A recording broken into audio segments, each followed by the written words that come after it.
അസ്സലാമലൈക്കും എല്ലാവർക്കും നമസ്കാരം. So your wait is over. ഇനി ആരും എന്നോട് അസനയ്ക്ക് തന്നെ എന്താ ചെയ്യാത്ത ക്യൂന്നെ വീഡിയോ എന്താ പോസ്റ്റ് ചെയ്യാത്തതെന്ന് ചോദിച്ചിട്ട് വരില്ലല്ലോ. അപ്പൊ കുറെ പേര് ഞാൻ ആ സ്റ്റോറി ഇട്ടതിന് ശേഷം എനിക്ക് ഇങ്ങനെ എല്ലാ ദിവസവും ഒരു മെസ്സേജ് അല്ലെങ്കിൽ ഒരു കമന്റ് വെച്ച് എനിക്ക് വരും കേട്ടോ, ക്യൂന്നെ എന്താ പോസ്റ്റ് ചെയ്യാത്തതെന്ന് ചോദിച്ചിട്ട്. ഫൈനലി ക്യൂന്നെ വീഡിയോ ആയിട്ട് ഞാൻ വന്നിരിക്കുകയാണ്. അപ്പോ ഇന്നത്തെ ഈ ഒരു സെക്ഷനിൽ ഞാൻ പ്ലാൻ ചെയ്യുന്നത് കുറച്ച് ബേസിക് ആയിട്ടുള്ള കാര്യങ്ങളും പിന്നെ മോസ്റ്റ് ആസ്ക്ഡ് ക്വസ്റ്റ്യൻസും ഡിസ്കസ് ചെയ്യാമെന്നാട്ടോ വിചാരിക്കുന്നത്. അതെന്താ സംഭവം എന്ന് വെച്ചാല് ഇപ്പോഴും എന്നെ കുറിച്ച് പല കാര്യങ്ങളും അറിയാത്ത ആൾക്കാര് ഉണ്ടെന്ന് എനിക്ക് മനസ്സിലായി. പിന്നെ അതേപോലെ തന്നെ എന്താ നമ്മുടെ പുതിയ സബ്സ്ക്രൈബേഴ്സും ഉണ്ടെന്ന് മനസ്സിലായി. അപ്പോ അത് ലൈക്ക് ക്വസ്റ്റ്യനിലൂടെ എനിക്ക് മനസ്സിലായി. അപ്പൊ ഞാൻ വിചാരിച്ചു എന്നാ പിന്നെ എല്ലാം പറഞ്ഞിട്ട് അങ്ങോട്ട് സ്റ്റാർട്ട് ചെയ്യാന്ന് വിചാരിച്ചു. അപ്പോ പേരൊന്നും പറയണ്ടല്ലോ അല്ലേ, അതൊക്കെ എല്ലാവർക്കും അറിയാതെ വിചാരിക്കണം. ഒരു കാര്യം ചെയ്യാം, ഐശ്വര്യമായിട്ട് എന്റെ ഗുരുസിന്റെ പേര് പറഞ്ഞിട്ട് നമുക്ക് സ്റ്റാർട്ട് ചെയ്യാം. അപ്പോ ഞാൻ കുച്ചിപ്പുടി പഠിക്കുന്നത് ഡോക്ടർ സജീഷ് എസ് നായർ, സജീഷ് മാഷ് അടുത്താണ് പഠിക്കുന്നത് കേട്ടോ. താമരശ്ശേരിയാണ് മാഷിന്റെ വീട്. അപ്പൊ മാഷ്ക്ക് അവിടെ 2 ഇൻസ്റ്റിറ്റ്യൂഷൻ ഉണ്ട്, 2 ബ്രാഞ്ചസ് ഉണ്ട്. അപ്പൊ മാഷ് 2 സ്ഥലത്തും ക്ലാസ് എടുക്കുന്നുണ്ട്. പിന്നെ അത് മാത്രമല്ല വേറെയും കുറെ ഡിസ്ട്രിക്റ്റിൽ പോയിട്ട് ഐറ്റംസ് പഠിപ്പിക്കുന്നുണ്ട് കേട്ടോ, വേറെ ഇൻസ്റ്റിറ്റ്യൂഷനിലൊക്കെ പോയിട്ട്. അങ്ങനെ ഇനി നമുക്ക് ഭരതനാട്യം ഫോക്കിന്റെ കാര്യം പറയാം. എന്നെ ഇത് രണ്ടും പഠിപ്പിക്കുന്നത് കലാക്ഷേത്ര അമൽനാഥ്. അമലേട്ടനും ഇതേപോലെ തന്നെ കുറെ ഡിസ്ട്രിക്റ്റിൽ പോയിട്ട് ക്ലാസ് എടുക്കുന്നുണ്ട്. ഇവർ രണ്ടുപേരും റെഗുലർ ക്ലാസ്സും പിന്നെ അതേപോലെ തന്നെ സെപ്പറേറ്റ് ഐറ്റം ക്ലാസ്സും അങ്ങനെ ചെയ്യുന്നുണ്ട് കേട്ടോ. അപ്പോ കുറെ പേര് എനിക്ക് ഇങ്ങനെ മെസ്സേജ് അയച്ചിട്ടുണ്ടായിരുന്നു, ചേച്ചി ക്ലാസിന്റെ ഡീറ്റെയിൽസ് അറിയാൻ വേണ്ടിയിട്ടാണ് എന്നൊക്കെ പറഞ്ഞിട്ട് കുറെ മെസ്സേജ് വന്നിട്ടുണ്ടായിരുന്നു. അതേപോലെ തന്നെ കമന്റ്സ് വന്നിട്ടുണ്ട്. ഞാൻ ഒരു കാര്യം ചെയ്യാം, അത് 2 പേരുടെ നമ്പർ ഞാൻ ഡിസ്ക്രിപ്ഷൻ ബോക്സിൽ പിൻ ചെയ്ത് വെക്കാം, ഓക്കെ, അല്ലെങ്കിൽ കമന്റിൽ പിൻ ചെയ്ത് വെക്കാം. എനിക്ക് സംഭവം മനസ്സിലായി, അതായത് എന്നോടൊന്നും കൂടി ചോദിച്ചിട്ട് ക്ലാരിഫൈ ചെയ്തിട്ട് ഡയറക്റ്റ് ചോദിക്കാനാണ് എനിക്ക് മനസ്സിലായി. പക്ഷെ എന്റെ അടുത്ത് ചോദിക്കുന്നതിനെക്കാട്ടും ബെറ്റർ നിങ്ങൾ ഒന്നും കൂടി ഡയറക്റ്റ് രണ്ടുപേരടുത്തും സംസാരിക്കുന്നതായിരിക്കും കേട്ടോ ബെറ്റർ. പിന്നെ കൂടുതലായിട്ട് എന്നോട് ചോദിച്ചിട്ടുള്ളത് ചേച്ചി ഐറ്റം ഫീ എങ്ങനെയാ വരുന്നത്, ക്ലാസ്സസ് ഒക്കെ എങ്ങനെയാ എടുക്കുന്നത്, അങ്ങനത്തെ കാര്യങ്ങളൊക്കെ എന്നോട് ചോദിച്ചിട്ടുണ്ടായിരുന്നു കേട്ടോ. ഈ ഐറ്റം ഫീ എന്ന് പറയുന്നത് ഒരു ഇയർ ഡിപ്പെൻഡ് ചെയ്തിരിക്കും. പിന്നെ അതേപോലെ തന്നെ ഓരോ ഇയർ കൂടുന്തോറും ഐറ്റം ഫീ കൂടാം കുറയാം. പിന്നെ പുതുതായിട്ട് ചെയ്യുന്ന ന്യൂലി കമ്പോസ്ഡ് ഓർണമെന്റ്സ് ഉണ്ടാവുമല്ലോ, അതിന് ഒരു ഫിക്സഡ് റേറ്റ് ഉണ്ടാവും. പിന്നെ അതേപോലെ തന്നെ കുറച്ചും കൂടി ഓൾഡ് ആയിട്ടുള്ള ഐറ്റം ആണെങ്കിൽ ഫീ ഒന്നുകൂടി കുറയും. മിഡിലാണെങ്കിൽ അത് എന്റെ ഗുരുസ് പറയുന്ന പോലെ ഇരിക്കും. ഓക്കെ, അപ്പോ ഐറ്റം ഫീ ഒന്നും നിങ്ങൾ ആക്ച്വലി എന്നോട് സംസാരിച്ചിട്ട് കാര്യമില്ല, അവരോട് തന്നെ ഡയറക്റ്റ് നിങ്ങൾക്ക് ചോദിക്കാവുന്നതേ ഉള്ളൂ കേട്ടോ. അപ്പൊ അതുകൊണ്ടാണ് ഞാൻ പറഞ്ഞ നമ്പർ ഞാൻ ഇവിടെ കൊടുക്കാം എന്നുള്ള കാര്യം. പിന്നെന്താ പറയാൻ വന്നേ, പിന്നെ ഇത് സ്ഥിരം എന്റെ വീഡിയോയിൽ വരുന്ന ഒരു കമന്റ് ആണ്, ചേച്ചി മുസ്ലിം ആണോ, ചേച്ചി ഹിന്ദു ആണോ, പാരന്റ്സ് ഇന്റർകാസ്റ്റ് മാരേജ് ആണോ എന്നൊക്കെ കുറെ കമന്റ്സ്. ഞാനിത് ഓൾറെഡി മുന്നത്തെ വീഡിയോയിൽ പറഞ്ഞതാ, ബട്ട് സ്റ്റിൽ അങ്ങനത്തെ കമന്റ്സ് ഇങ്ങനെ വന്നുകൊണ്ടേ ഇരിക്കുന്നുണ്ട്. അപ്പൊ ഇനി ലാസ്റ്റ് ആണ്, ഇനി ഞാൻ പറയില്ല കേട്ടോ. ആക്ച്വലി എനിക്ക് ഇങ്ങനെ ഏതാന്ന് എടുത്തു പറയാൻ എനിക്ക് ഇഷ്ടമല്ല, ഐ എം എ ഹ്യൂമൻ, എനിക്ക് അത് പറയാനേ ഇഷ്ടമുള്ളൂ.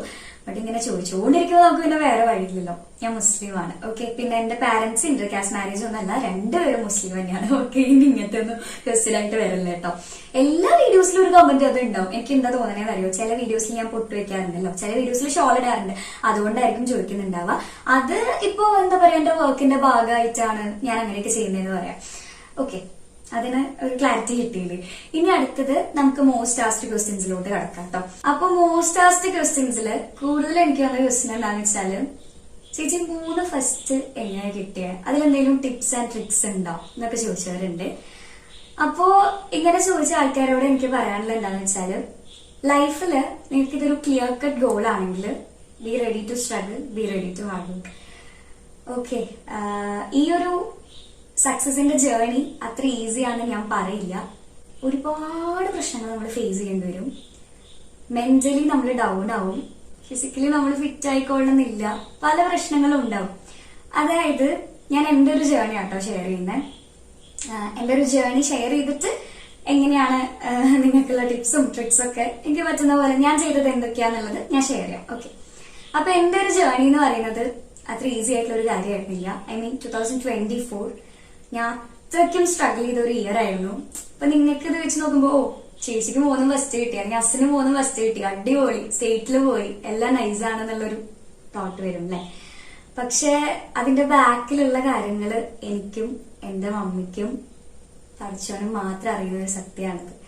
അതായത് ഞാൻ മെന്റലി ഡൗൺ ആയിട്ടുള്ള ഒരുപാട് സിറ്റുവേഷൻസ് ഉണ്ടായിട്ടുണ്ട്. അറ്റ്ലീസ്റ്റ് ഇത് ഓക്കെ ആണോ എന്ന് ചോദിക്കാൻ പോലും എനിക്ക് ആരും ഉണ്ടായിട്ടുണ്ടായിരുന്നില്ല. എന്റെ കൂടെയുള്ള ആൾക്കാർ പോലും നമ്മുടെ കൂടെ ഉണ്ടാവാത്തൊരു സിറ്റുവേഷൻ വരുമ്പോ നമുക്ക് വിഷമാവല്ലേ? അതേപോലത്തെ കുറെ കാര്യങ്ങളിലൂടെ ഞാൻ കടന്നു പോയിട്ടുണ്ടായിരുന്നു. ഐ മീൻ സ്റ്റാർട്ടിംഗ് ഒക്കെ ഓക്കെ ആയിരുന്നു കേട്ടോ, കുഴപ്പമൊന്നും ഉണ്ടായിരുന്നില്ല. പിന്നെ അവിടുന്ന് അങ്ങോട്ട് പതിയെ പതിയെ എല്ലാം ഫേസ് ചെയ്യാൻ തുടങ്ങി. പിന്നെ അത് മാത്രല്ല, വഴി കൂടെ പോകുന്ന വയ്യാവലികളൊക്കെ നമ്മുടെ തലയിലാവുന്ന സിറ്റുവേഷൻ ഒക്കെ ഉണ്ടായിട്ടുണ്ട്. ഒട്ടും ഞാൻ ഓക്കെ ആയിരുന്നില്ല. കരയാ പ്രാക്ടീസ് ചെയ്യാം. മമ്മി എപ്പോഴും എന്നെ ചീത്ത പറയും, നീ എന്തിനാ ഈ കരയുന്നതെന്ന്. പക്ഷെ എന്റെ ഒരു ഇതനുസരിച്ചിട്ട് എനിക്ക് ഉള്ളിലൊന്ന് വെച്ചിട്ട് പുറത്തൊന്നും കാണിക്കാൻ അറിയില്ല. അതായത് ഞാൻ ഇന്നേ വരെ ഫേക്ക് ആയിട്ട് നിന്നിട്ടില്ല. എനിക്കിപ്പോ ഉള്ളില് വിഷമാണെങ്കിൽ അതെന്റെ ഫേസിൽ വേഗം അറിയും, അല്ലെങ്കിൽ സന്തോഷമാണെങ്കിൽ, എനിക്ക് ഇഷ്ടമാണെങ്കിൽ എല്ലാം അറിയാൻ പറ്റും. അപ്പൊ അങ്ങനെയായിരുന്നു. എനിക്ക് എന്തെങ്കിലും വിഷമമുണ്ടെങ്കിൽ എനിക്കത് കരഞ്ഞു തീർക്കണം. അവസാനം ഞാൻ ബാത്റൂമിൽ പോയിരുന്ന് കരഞ്ഞ സിറ്റുവേഷൻ ഉണ്ട്, മമ്മീനെ പേടിച്ചിട്ട്. മമ്മിക്ക് കരയുന്ന അങ്ങനെ ഇഷ്ടമല്ല, പക്ഷെ എനിക്ക് അങ്ങനെയല്ല കേട്ടോ.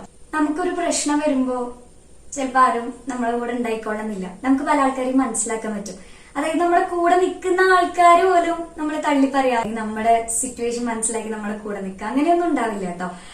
ഇതൊക്കെ ഞാൻ ഫേസ് ചെയ്ത സിറ്റുവേഷൻസ് ആണ് ഞാൻ ഈ പറഞ്ഞുകൊണ്ടിരിക്കുന്നത്.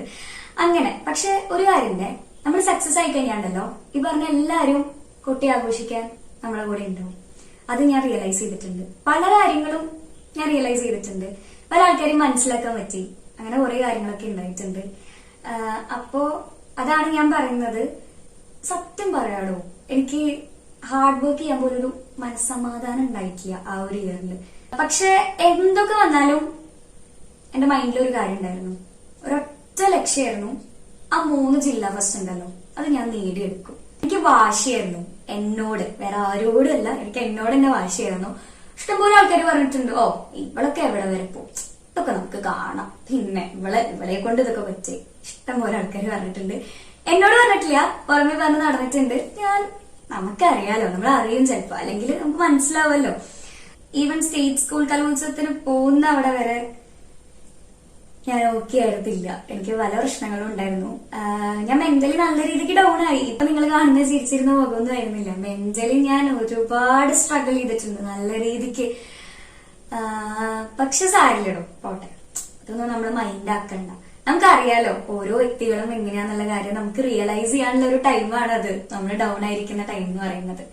അപ്പൊ നമുക്ക് മനസ്സിലാവും ഇവരൊക്കെ നമ്മളെ കൂടെ ഉണ്ടാവും, ഇവരൊക്കെ നമ്മളെ തള്ളിപ്പറയും, ഇത്രയും പേര് മാത്രമായിട്ട് നമ്മളെ കൂടെ ഉണ്ടാവുക എന്നുള്ള കാര്യങ്ങളൊക്കെ നമുക്ക് മനസ്സിലാവും. അങ്ങനെ പിന്നെ സ്റ്റേറ്റിലെ ലാസ്റ്റ് ഇവന്റ് ഫോക്ക് ഡാൻസ് ആയിരുന്നു.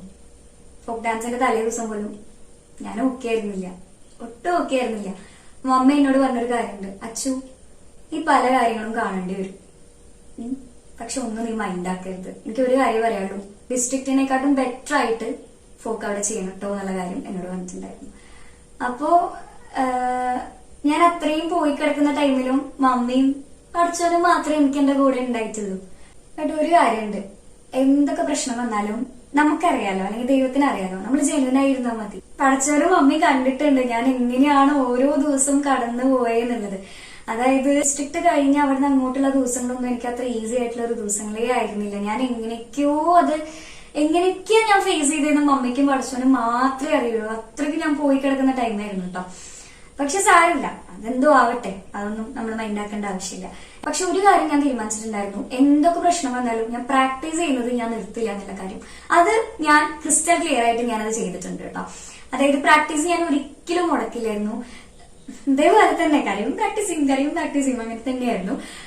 കുറച്ചു നേരം ഇരുന്ന് കരയും, പിന്നെ ഒരു പൊട്ട് വയ്ക്കും, ലിപ്സ്റ്റിക് ഇടും, പോയി പ്രാക്ടീസ് ചെയ്യും. അങ്ങനെയായിരുന്നു ഞാൻ. പ്രാക്ടീസ് ഞാൻ എന്തൊരു പ്രശ്നം വന്നാലും ഞാൻ നിർത്തില്ല എന്നുള്ളത് ഉറപ്പായിരുന്നു. ഞാനെടുത്ത തീരുമാനമായിരുന്നു, ഞാൻ പ്രാക്ടീസ് ചെയ്യാതിരിക്കില്ല എന്നുള്ളത് കാര്യം കേട്ടോ. ഇതൊക്കെ കേൾക്കുമ്പോൾ നിങ്ങൾ വിചാരിക്കും ഇതിനും മാത്രം അസിന് എന്താ പ്രശ്നം ഉണ്ടായേ എന്നൊക്കെ വിചാരിക്കും. അതെന്റെ പേഴ്സണൽ കാര്യങ്ങളാണ്, അത് പബ്ലിക്കിലൂടെ എനിക്ക് വന്ന് ഷെയർ ചെയ്യേണ്ട ആവശ്യമില്ല. എനിക്ക് ഇഷ്ടമല്ല കേട്ടോ അങ്ങനെ പബ്ലിക്കായിട്ട് ഓരോ കാര്യങ്ങളും ഇങ്ങനെ എടുത്തെടുത്ത് പറയാൻ എനിക്ക് താല്പര്യമില്ല. പിന്നെ ഞാൻ ഈ കാര്യങ്ങളൊക്കെ നിങ്ങളോട് പറഞ്ഞ എന്താന്ന് വെച്ചാല്, നമുക്കൊരു കാര്യം അച്ചീവ് ചെയ്യാൻ വേണ്ടി നമ്മൾ ഇറങ്ങിത്തിരിക്കുമ്പോൾ ആ ഒരു വഴി അത്ര ഈസി ആയിക്കൊള്ളുന്നില്ല. എല്ലാവർക്കും പല പല എക്സ്പീരിയൻസ് ആണല്ലോ. അതുകൊണ്ട് ഞാൻ എന്റെ എക്സ്പീരിയൻസ് ഞാൻ ഷെയർ ചെയ്തതാണ്. എന്തെങ്ങനെയായാലും നമ്മളത് പൊരുതി അത് നേടിയെടുക്കും എന്നുള്ളൊരു വാശി ഉണ്ടല്ലോ, അതാണ് ആക്ച്വലി വേണ്ടത്. ബാക്കിയുള്ളവർ എന്തു പറയും, എന്തു കാണിച്ചോട്ടെ, അങ്ങനെയായിരുന്നു. നിങ്ങൾക്ക് ചേച്ചി എങ്ങനെയാ അത് 3 അച്ചീവ് ചെയ്തെടുത്തത്, അല്ലെങ്കിൽ എനിക്കിത് പറയാനും ഭയങ്കര ഈസി ആയിരിക്കും. പക്ഷെ ഞാൻ പോയ സിറ്റുവേഷൻ എനിക്കും പഠിച്ചവനും മമ്മിക്കും മാത്രം അറിയാവുന്ന ഒരു കാര്യമാണ് കേട്ടോ. അപ്പൊ ഞാൻ ഇനി കുറച്ച് ടിപ്സും ട്രിക്സ് ഒക്കെ നിങ്ങൾക്ക് പറഞ്ഞുതരാം കേട്ടോ. അതായത് ഞാൻ ഇങ്ങനെ ഫോളോ അപ്പ് ചെയ്തെന്നുള്ള കാര്യങ്ങൾ ഞാൻ പറഞ്ഞുതരാം. മെയിൻ ആയിട്ട് എനിക്ക് പറയാനുള്ളത്, നല്ല രീതിക്ക് പ്രാക്ടീസ് ചെയ്യാം. പ്രാക്ടീസ് മാത്രമല്ല, നല്ലോണം പ്രാർത്ഥിക്കണം. നിങ്ങൾ ചെയ്യുന്ന കാര്യത്തിനോട് ഭയങ്കര ജെന്യൂൻ ആയിരിക്കണം. എന്റെ ഒരു കാര്യം ഞാൻ പറയട്ടെ, ഞാൻ ഒട്ടും ഉറപ്പിയിട്ടുണ്ടായിരുന്നില്ല. ഞാൻ ചെയ്യുന്ന കാര്യത്തിനോട് ഭയങ്കര ജെന്യൂൻ ആയിട്ടായിരുന്നു നിന്നിട്ടുണ്ടായിരുന്നത്. അപ്പോ അതായത് ഞാൻ ഡെയിലി പ്രാക്ടീസ് ചെയ്യും. എന്തെല്ലാം വന്നാലും ഞാൻ പ്രാക്ടീസ് മുടക്കാറില്ല. ഞാൻ ഡെയിലി പ്രാക്ടീസ് ചെയ്യും. പിന്നെ മെൻഷൽ ഡേയ്സ് അല്ലാത്ത ദിവസങ്ങളൊക്കെ ഞാൻ പ്രാർത്ഥിക്കും. ഓക്കെ, അങ്ങനെയായിരുന്നു ഞാൻ പോയിട്ടുണ്ടായിരുന്നത്. പിന്നെ ഈ പ്രാക്ടീസും പ്രാർത്ഥന ഉണ്ടല്ലോ, കളിക്കാൻ പോകുന്നതിന്റെ തലേ ദിവസം ചെയ്തിട്ട് യാതൊരു വിധ കാര്യങ്ങളും ഉണ്ടാവില്ല. കാരണം നിങ്ങളെക്കാട്ടും മുന്നേ അതൊക്കെ ഫോളോ അപ്പ് ചെയ്യുന്ന ആൾക്കാരുണ്ടാവും. അപ്പൊ അതുകൊണ്ട് തലേ ദിവസം മാത്രം ദൈവത്തിനെ വിളിച്ചിട്ടും പ്രാക്ടീസ് ചെയ്തിട്ടൊന്നും നോമ്പെടുത്തിട്ടൊന്നും ഒരു കാര്യം ഉണ്ടാവില്ല.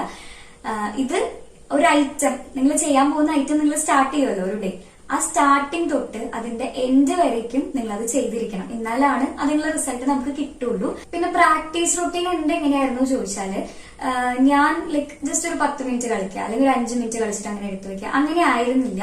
ഇപ്പൊ ഒരു ഐറ്റം എടുക്കുകയാണെങ്കിൽ ഐറ്റത്തിൽ ത്രികാല ജതി, സെക്കൻഡ് ജതി, ചിട്ടസ്വരം, പിന്നെ അതേപോലെ തന്നെ സഞ്ചാരി പോഷൻ എല്ലാം ഉണ്ടാവുമല്ലോ. അപ്പൊ ആ ഐറ്റം എടുത്ത് നോക്കുമ്പോൾ അതിൽ ഏതൊക്കെയാണ് എനിക്ക് ഇമ്പ്രൂവ് ചെയ്യാനുള്ളത്, ഏതൊക്കെയാണ് ഞാൻ നന്നായി ചെയ്യുന്നതെന്നുള്ള കാര്യങ്ങൾ എന്തായാലും എനിക്ക് അറിയാമായിരിക്കുമല്ലോ. പിന്നെ അതേപോലെ തന്നെ നമ്മുടെ സാറുമാർ നമുക്ക് പറഞ്ഞുതരുമല്ലോ.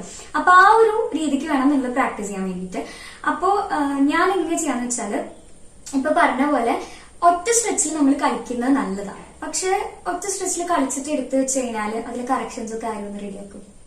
ഒറ്റ സ്ട്രെച്ചിൽ ചെയ്യുന്നത് നല്ലതാണ്, അത് എനർജി കിട്ടാൻ വേണ്ടിയിട്ട് ഒറ്റ സ്ട്രെച്ചിൽ നമുക്ക് കളിക്കാം. പക്ഷെ അത് ഒറ്റ സ്ട്രെച്ചിൽ കളിച്ച് കഴിഞ്ഞിട്ട് ഏതൊക്കെ പോർഷൻസ് ആണ് നമുക്ക് കറക്റ്റ് ചെയ്യാനുള്ളത്, ഏതൊക്കെ പോർഷൻസ് ആണ് നമുക്ക് ഇമ്പ്രൂവ് ചെയ്യാനുള്ളത് എന്നൊക്കെ അറിയാലോ.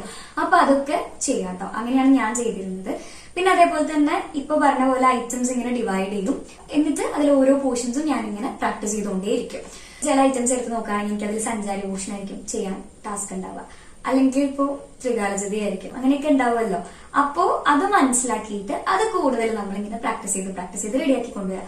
പിന്നെ പ്രാക്ടീസ് ചെയ്യുമ്പോൾ ഈ ഭാഗം എന്റെ കറക്റ്റായി, ഇനി ഇത് നോക്കണ്ട അങ്ങനെ പറയുന്നിട്ട് കാര്യമില്ല. കാരണം നമ്മൾ ഇന്ന് കളിച്ച പോലെ തന്നെ നാളെ കളിച്ചോളണമെന്നില്ല. അപ്പൊ അതുകൊണ്ട് എല്ലാ പോർഷനും കവർ ചെയ്തിട്ട് തന്നെ പോകണം. ഒറ്റ സ്ട്രെച്ചിൽ കളിച്ചു കഴിഞ്ഞിട്ട് എല്ലാ പോർഷൻസും നല്ല രീതിക്ക് തന്നെ പ്രാക്ടീസ് ചെയ്ത് ഇംപ്രൂവ് ചെയ്യണം. അങ്ങനെയാണ് എനിക്ക് പറയാനുള്ളത്. ഞാൻ അങ്ങനെയാണ് ഫോളോ അപ്പ് ചെയ്തത് കേട്ടോ. ഇനിയാട്ടോ എന്റെ ഒരു പ്രാക്ടീസ് റൂട്ടീൻ ഇങ്ങനെ തന്നെയായിരുന്നു ഉണ്ടായിരുന്നത്. ഇനിയിപ്പോ വിചാരിക്കും വേറെ എന്തെങ്കിലും ഉണ്ടാവും പറയാനിട്ടാവുന്നത്. ഞാൻ അങ്ങനത്തെ ഒരു ടൈപ്പുള്ള ഒരു പേഴ്സണേ അല്ല. ഞാൻ എന്ത് ചെയ്തിട്ടുണ്ടോ, അല്ലെങ്കിൽ എനിക്ക് എന്ത് അറിവുണ്ടോ, എനിക്ക് എന്ത് നോളജ് കിട്ടി എന്നുള്ള കാര്യം ഞാൻ മറ്റുള്ളവർക്ക് ഷെയർ ചെയ്യുന്ന ഒരു ടൈപ്പാണ്. ഗുരുക്കന്മാരും എന്റെ പാരന്റ്സും എന്നെ അങ്ങനെയാണ് പഠിപ്പിച്ചിട്ടുള്ളത്. നമുക്ക് കിട്ടിയത് എന്താണോ, അല്ലെങ്കിൽ നമുക്ക് കിട്ടിയ നോളജ് എന്താണോ അത് നമ്മൾ മറ്റുള്ളവർക്ക് പറഞ്ഞു കൊടുക്കണം. അതാണ്, അങ്ങനെ ആവണം ഒരു ഡാൻസർ. അല്ലെങ്കിൽ ഡാൻസർ അല്ല, ആരായാലും അങ്ങനെയായിരിക്കും. നമുക്ക് കിട്ടിയതൊന്നും ബാക്കി ആർക്കും കിട്ടണ്ട, നമ്മൾ ചെയ്ത കാര്യങ്ങളൊന്നും ബാക്കി ആരും അറിയണ്ട, അങ്ങനെ അതിന്റെ ആവശ്യമില്ല. അപ്പൊ ഇനി എനിക്ക് പറയാനുള്ളത് പാരന്റ്സിനോടും പിന്നെ അതേപോലെ തന്നെ കോമ്പറ്റീഷൻ ഇറങ്ങുന്ന കുട്ടികളോടാണ് കേട്ടോ. ഇത് കേട്ട് കഴിഞ്ഞാല് ഉറപ്പായിട്ടും എനിക്കറിയാം അസിൻ ചെറിയ വായിൽ വലിയ വർത്തമാനം പറഞ്ഞു. പിന്നെ അതേപോലെ തന്നെ എന്താ ലൈക്ക് ഒരു 3 ജില്ലാ ഫസ്റ്റ് കിട്ടിയാണ് ഈ കാണിക്കുന്നത്, അല്ലെങ്കിൽ എന്തോ വലിയ സംഭവമാണെന്നുള്ളൊരു ധാരണയാണ്, അങ്ങനെയൊക്കെ പറയുന്നത് എനിക്കറിയാം. പറഞ്ഞോ, എനിക്കൊരു പ്രശ്നമില്ല. എനിക്ക് പറയാനുള്ളത് എന്തായാലും ഞാൻ വീഡിയോയിലൂടെ പറയുന്നതായിരിക്കും. കേൾക്കാൻ താല്പര്യമുള്ളവർ കേട്ടാൽ മതി, അല്ലാത്തൊരു സ്കിപ്പ് ചെയ്യോ, എനിക്കൊരു പ്രശ്നമില്ല കേട്ടോ. അപ്പൊ എനിക്ക് ഫസ്റ്റ് പറയാനുള്ളത് കോമ്പറ്റീഷൻ ഇറങ്ങുന്ന കുട്ടികളോടാണ്. അതായത് ഇപ്പൊ നിങ്ങൾക്ക് അറിയാലോ നിങ്ങളുടെ കൂടെ ആരൊക്കെയാണ് കോമ്പറ്റീറ്റ് ചെയ്യാൻ ഉണ്ടാവുക എന്നുള്ള കാര്യങ്ങളൊക്കെ നിങ്ങൾക്ക് അറിയാലോ. അപ്പോ അവര് നല്ല ടാലന്റഡ് ആണ് എന്ന് വെച്ചിട്ട് തന്നെ നിങ്ങൾ പ്രാക്ടീസ് ചെയ്യണം. അതായത് അവരൊന്നും പോരാ, എന്റെ അത്രയ്ക്കൊന്നും വീഴില്ല, അങ്ങനെയൊന്നും പറഞ്ഞിരിക്കണ്ട കേട്ടോ. കാരണം എന്താ അറിയോ, നമ്മൾ ചിലപ്പോ അങ്ങനെ പറയുന്ന ആൾക്കാരായിരിക്കും ചിലപ്പോ നന്നായിട്ട് കളിക്കുക. നമുക്കൊന്നും എക്സ്പെക്ട് ചെയ്യാൻ പറ്റില്ല. എല്ലാം അൺപ്രഡിക്റ്റബിൾ ആണ്. കാരണം നമ്മൾ വിചാരിക്കാത്തതാണ് ഈ ലോകത്തൊക്കെ നടന്നുകൊണ്ടിരിക്കുന്നത് അല്ലേ. അപ്പൊ അതേപോലെ തന്നെയാണ് ഈ കാര്യത്തിലും. ആ കുട്ടിയൊന്നും കളിക്കില്ല, അവളുടെ അതൊന്നും ശരിയല്ല ഒന്നും പറഞ്ഞിരിക്കണ്ട. അവൾക്കും ഈ പറഞ്ഞ മോട്ടിവേഷൻ കേട്ട് അവളും അത് പ്രാക്ടീസ് ചെയ്ത് അതൊക്കെ ഇമ്പ്രൂവ് ചെയ്ത് സ്റ്റേജിൽ നന്നായി കളിക്കും. അപ്പോഴേക്കും നമ്മൾ പിന്നായ പോലെ ഇങ്ങനെ നിൽക്കുന്നുണ്ടാവുക.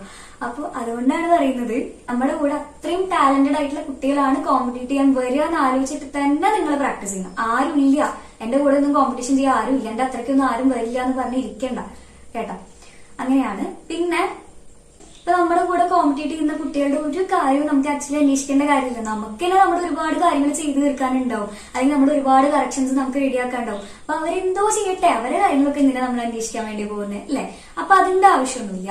അതെനിക്ക് പറയണമെന്ന് തോന്നി, അതുകൊണ്ടാണ് പറയുന്നത്. പിന്നെ നിങ്ങളുടെ മൈൻഡിൽ എപ്പോഴും നിങ്ങൾ മാത്രമേ ഉണ്ടാവാൻ പാടുള്ളൂ. ഫസ്റ്റ് പ്രയോറിറ്റി നിങ്ങൾ തന്നെയായിരിക്കണം. അല്ലാതെ ഇങ്ങനെ അയ്യോ അവൾ ഇനി എന്നെക്കാട്ടും നന്നായിട്ട് ചെയ്യോ, അവൾക്ക് ഇനി ആ കറക്ഷൻസ് അവളുടെ അത് പോരാ അല്ലെ, അപ്പൊ ഞാൻ ഇത് ഇമ്പ്രൂവ് ആക്കണം, അങ്ങനെ കുറെ തോട്ട്സ് വരുമെന്ന് എനിക്കറിയാം. അത് വേണ്ട, അതിന്റെ ആവശ്യമില്ല. ഓക്കെ, നമ്മൾ ആർക്ക് വേണ്ടിയിട്ടാണ് കോമ്പറ്റീറ്റ് ചെയ്യുന്നത്? നമുക്ക് വേണ്ടിയിട്ടല്ലേ? അതായത് ഒരു കോമ്പറ്റീഷൻ വരുമ്പോൾ നമുക്ക് വാശിയും ആ ഒരു കാര്യങ്ങളൊക്കെ നമുക്ക് ഉണ്ടാവും. പക്ഷെ അത് നിങ്ങളുടെ കൂടെ കോമ്പറ്റീഷൻ ചെയ്യുന്ന കുട്ടിയോട് ആവരുത്, നിങ്ങൾക്ക് നിങ്ങളോട് തന്നെ ആയിരിക്കണം.